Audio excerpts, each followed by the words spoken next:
So మన egg sandwich అయితే అయిపోయిందనమాట. సో గొట్టు అందరికీ నమస్కారం అండి. సో ఇవాళ మనం ఎగ్ శాండ్విచ్ ఒకటి చేస్తున్నాను. అది ఒక డిఫరెంట్ వైబ్లో. సో మనం మామూలుగా అయితే బ్రేక్ఫాస్ట్ ఏది పడితే అది తినేస్తాం. అంటే ఏది పడితే అది, అంటే మేము హెల్దీగా తినేవాళ్ళు అయితే పక్కా ప్లాన్డ్గా మైక్రోస్ ఎంత పడుతుంది, కార్బోహైడ్రేట్స్ ఎంత, ప్రోటీన్ ఎంత క్యాలిక్యులేటెడ్ బేస్డ్గా మేమైతే డిజైన్ చేసుకొని నేనైతే తింటాను. సో తెలుసు కదా, ఇంతలా బాడీ మెయింటైన్ చేయాలంటే so health is very important నా ఉద్దేశం. సో అందుకనే మన హెల్దీ డైట్ సిరీస్కి మనం ఈ రకమైన కంటెంట్ ఇస్తున్నాను.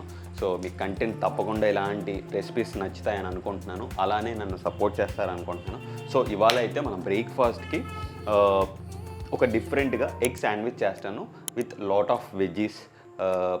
తర్వాత ఆ ప్రక్రియ ఎలా చేస్తున్నాను ఏంటి అనేది మీకు చూపిస్తాను, పదండి.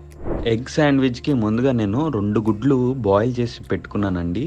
అంటే మనకి విజువల్ చూపించడానికి చాలా లెంత్ ఎక్కువ వస్తుంది అని చెప్పి షార్ట్ అండ్ స్వీట్గా ఇలా చూపిస్తున్నాను. 2 గుడ్లు అయితే ఆ ఎగ్ షెల్ ఉంది కదా, దాన్ని పగలగొట్టుకొని ఆ ఎల్లో యాక్స్ ఉన్నాయి చూసారా, అవి విడివిడిగా పెట్టుకోండి. నేను 2 గుడ్లు వేసాను, దీంట్లో కమల పిల్లలు వచ్చారు ఎల్లో యాక్స్. పచ్చసొన్న తీసి పక్కన పెట్టుకుని దాన్ని మెత్తగా క్రీమీగా అయ్యేంత వరకు దాన్ని స్మాష్ చేయండి.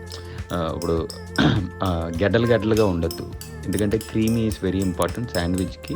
ఇక్కడ నేను గ్రీక్ యోగర్ట్ వేస్తున్నాను. మీరు పెరుగైనా వేసుకోవచ్చు, లేదంటే గ్రీక్ యోగర్ట్ కూడా వేసుకోవచ్చు. సో నేనైతే గ్రీక్ యోగర్ట్ వేసాను.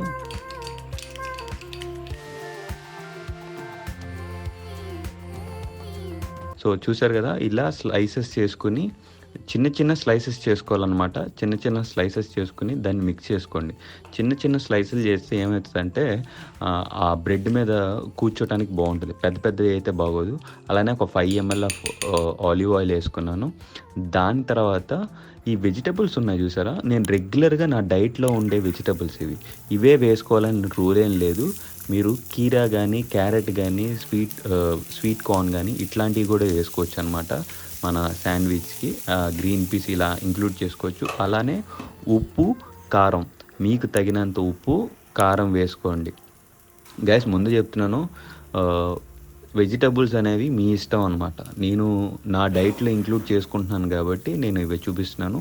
వెదర్ మీకు ఇలా అయినా చేసుకోవచ్చు, లేదా స్వీట్ కార్న్, లేదా అంటే గ్రీన్ పీస్ అట్లా కూడా చేసుకోవచ్చు. ఇదంతా అయిపోయిన తర్వాత ఈ ముందుగా క్రీమ్ చేసి పెట్టుకున్నాం కదా ఎగ్ది, దాంట్లో కలిపేసేసేయండి.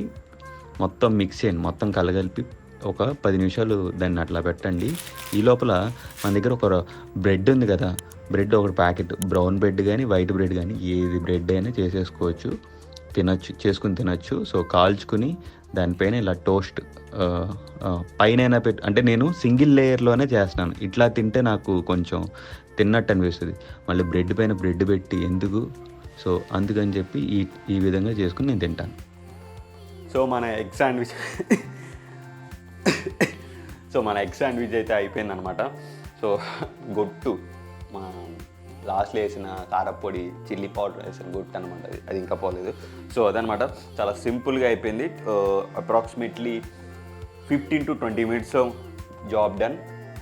మార్నింగ్ బ్రేక్ఫాస్ట్కి చాలా సింపుల్గా, అంటే అదే రొట్ట కొట్టకుండా బ్రేక్ఫాస్ట్ డిఫరెంట్గా మార్చుకోవచ్చు అని నా ఉద్దేశం అనమాట ఇది. సో అదే అనమాట. వాళ్ళ కంటెంట్ నచ్చితే కనుక లైక్, షేర్, సబ్స్క్రైబ్ చేసుకోండి. ఇలానే నన్ను సపోర్ట్ చేస్తూ ఉండండి. మరిన్ని హెల్దీ రెసిపీస్తో మీ ముందు ఉంటాను. Thank you guys.